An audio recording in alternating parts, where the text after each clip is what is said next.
को संत जनों ने पाना है, सत्य ज्ञान का ये उजियारा जग भर में फैलाना है। साथ संगत जी प्यार से कहिए, एक बार सब मिलकर बोले सतगुरु माता सुदीक्षा सविंदर हरदेव जी महाराज की। सत्संगत सतगुरु के आशीर्वाद से सुबह सत्संग का जो समय हमें मिलता है, सत्संगत ये सतगुरु की विशेष कृपा है, वरना हम सुबह ठंड में उठ नहीं पाते। आओ सत्संगत, ये एक ऐसा समय है, हम विचार करें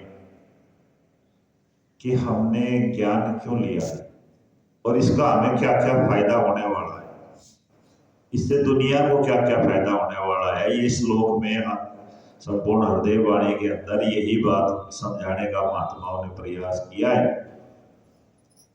सतगुरु के ये वचन है हरदेव वाणी के अंदर जो लिखे गए हैं, सतगुरु ने इन बातों को कहा है। आज हमने इनसे अपने आप को प्रेरणा लेनी है। सत्संगत सबने मिलकर ये विचार करना है। सत्संगत मिला है जिनको सतगुरु पूरा, उनकी वाणी बदल गई। चरण धूल जिन मस्तक धारी, रेख पुरानी बदल गई। सत्संगत दो लाइनों में ही बहुत ही गंभीर विषय की और इशारा किया महात्माओं ने। मिला है जिनको सतगुरु पूरा। सतगुरु पूरा कौन है? जिसने हमें इस निराकार प्रभु के दर्शन कराए, इसका एहसास कराया। और इससे मिलने के बाद अगर हमारी वाणी मन वचन कर्म बदलते हैं तो सत्संगत फिर अगली बात ये कही, मिला है जिनको सतगुरु पूरा, उनकी वाणी बदल गई। चरण धूल जिन मस्तक धारी, रेख पुरानी बदल गई। जो पुरानी रेखाएं थी, जो पुराने हमारे कर्म बंधन थे, वो चरणों की धूल मत्थे से लगाने से ही बदल जाती है। तो हरदेव वाणी में ये बात समझाने का जो सतगुरु ने हमें प्रयास किया, ये हमारे लिए है, ये दुनिया के लिए नहीं है। जिन्होंने इस निराकार प्रभु को सतगुरु के आशीर्वाद से जाना समझा है, उनके लिए लिखा है। एक बार दोबारा बोलना जी, दो लाइनें। लक्ष्य बड़ा है सामने इसको संत जनों ने पाना है, सत्य ज्ञान का ये उजियारा जग भर में फैलाना है।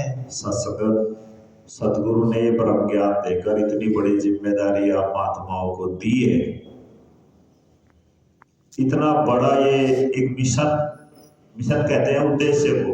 ये उद्देश्य हम सब के सामने रखा है कि जन जन तक ये ज्ञान की रोशनी पहुंचनी चाहिए। हर आदमी इसको सुनकर समझकर अपने जीवन को अच्छे ढंग से जी सके, गुरुमत के अनुसार जी सके।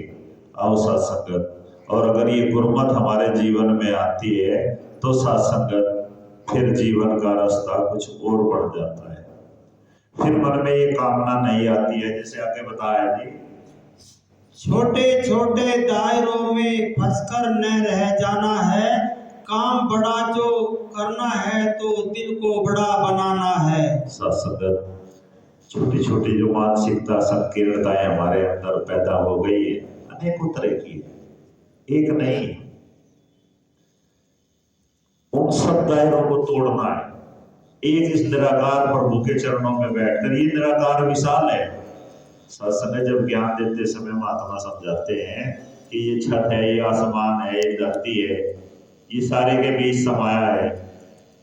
सत्संगत ये धरती आसमान भी इसके बीच ही समाया है, निराकार इतना बड़ा है।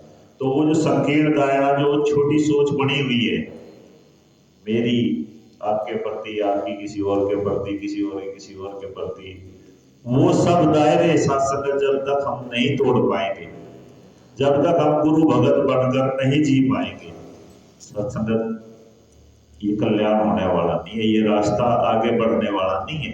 आगे कैसे बताया जी, प्रशंसा पाने का मन में भाव अगर आ जाएगा, फिर कहाँ दुनिया में हमसे परमार्थ हो पाएगा।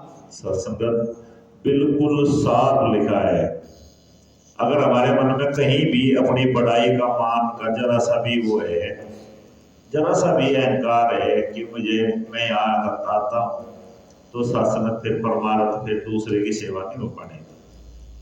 अगर यहाँ स्टेज पर आप महात्माओं ने दास की ड्यूटी लगाई है, अगर जरा सा भी मेरे मन के अंदर ये अहंकार ये भाव आता है कि आज मैं स्टेज पे बैठा हूँ, बाकी सब मेरे सामने नीचे बैठे हैं, तो फिर मेरा यहाँ आना ही बेकार हो जाता है। ये आपने ड्यूटी लगाई है, जो बोल यहाँ एक एक महात्मा ने बोले, जिस ढंग से महात्मा आप भवन के अंदर एंट्री लेकर आए, जो भाव घर से बनाकर चले, वो भाव अगर लगातार बने रहेंगे तो सत्संगत यहाँ आने का फायदा होगा। अगर अहंकार वाली स्थिति आई या मेरे मन में किसी के प्रति नफरत वाली स्थिति आई, तो सत्संगत वो काम बढ़ने वाला नहीं है। आगे कैसे बता जी, कहे हरदेव निस्वार्थ से ऊपर उठते जाना है, जनहित में निष्काम भाव से आगे कदम बढ़ाना है। सत्संगत बिल्कुल सतगुरु बाबा हरदेव सिंह जी महाराज ने अपने वक्त के समय में ये बात लिखी है कि जन का मतलब आदमी, हर आदमी तक निष्काम भाव से हम इस काम को करेंगे। सत्संगत वक्त के सतगुरु शहंशाह बाबा अवतार सिंह जी के पास एक भगत आया और उसने प्रार्थना की कि जी मेरा साथ संगत को लंगर देने का ध्यान है, मेरे पास पैसे नहीं है।